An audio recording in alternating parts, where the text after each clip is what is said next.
Nowadays, teenagers are constantly nervous and anxious about the world around them. Now, as parents, how can you help them out?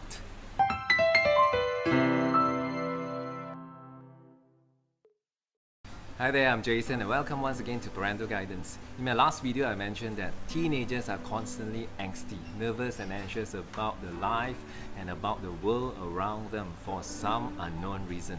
As parents, there are three things that you can do. First things first, you need to have a good communication with your teenager. I mean healthy communication. Healthy communication should be two-way traffic and not a one-way street. Not just you giving advice, not just you giving instructions or imposing on them or suggesting what they can do and what they can't do. That's unhealthy communication. Healthy communication to me, two-way. And there's one thing that you need to practice, that is listening. Most people listen at level 1, and listening at level 1 means you listen for the sake of yourself.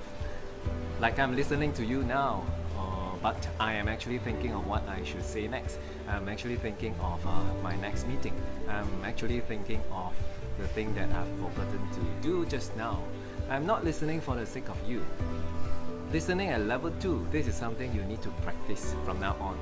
Level 2 listening means listening for the sake of the other party, for the person who is talking to us. If your teenager is telling you something, listen at level 2. Listen for the sake of him or her. Try to listen in between the lines. Try to understand what he or she is saying to you. Sometimes what people say is not what they truly mean or what they truly feel. So when you listen at level 2, you actually give them the chance to practice articulating their thoughts and their feelings, and this is very important to create a very healthy communication channel between parent and teenager. Now secondly, you need to be able to express your love to them constantly. I believe that all parents love their children. I know you love your child very much, but have you expressed it enough? Have you expressed it with authenticity, with true feelings, without hesitation, without worrying that how he or she will look at you or perceive you as? Asian parents in particular, we are very lousy at expressing our love. I don't just mean the constant "I love you, bye dear," that kind of greeting when you end your call, for example. I'm meaning something more than that you really express it to them. But importantly, you do it in a way that's comfortable to you. Some people are very bad at verbal expression, like myself, so I'm better off by sending videos, images, or even sometimes music videos in the form of songs that is able to express what I feel for the other party. Some people are better off with physical expression of love, like giving their children a big hug and making them feel so at ease. So discover what form of expression that you are comfortable with and do it more often. Lastly, help them by seeing the reality of the world. Now, the world, there's a real world and there's an ideal world. Teenagers, some of them, they live in the ideal world most of the time.